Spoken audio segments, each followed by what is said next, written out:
Good evening, everyone. So today we're going to talk about potential energy, kinetic energy, and airplane launch. So if you talk about airplane launch, they take off from airport runways and accelerate under their own power. So the plane must get going really fast enough to generate enough lift to get off the ground, especially for a large, heavy plane. Airport runway Airport runways are typically very long to make sure the planes have enough room to get up to speed. So for this lesson, we are going to build a rubber band power paper airplane launcher.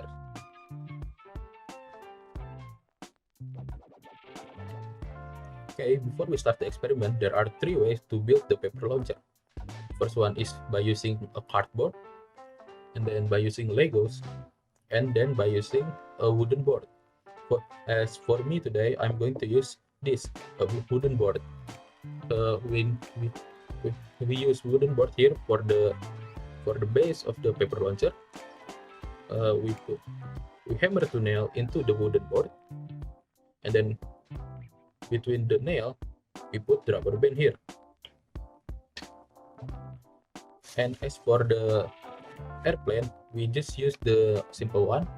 We use the origami paper, but on the edge of the paper, we put paper clip here to hold the paper airplane to the rubber.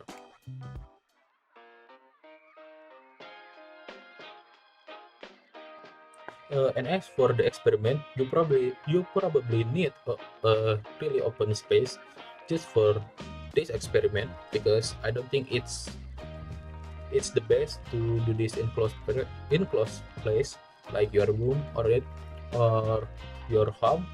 But if your house is big enough, you can do the experiment inside your house.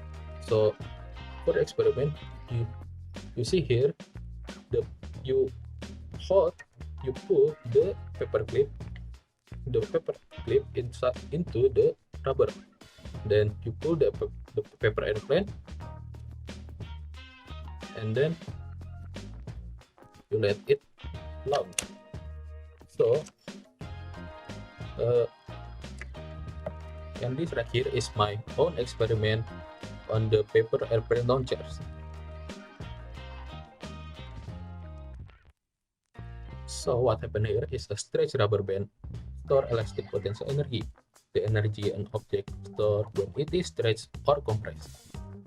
When the rubber band is released, the stored potential energy is converted to kinetic energy. Kinetic energy is the energy an object has due to its motion.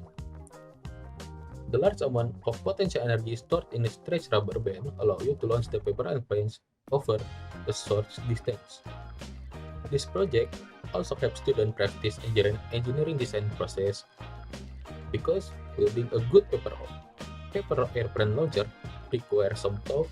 It must be sturdy enough to withstand the force from the stretched rubber band. They must also make sure the paper airplane does not get caught or collide with the launcher itself as it is launches. So that's it from me. Thank you for watching.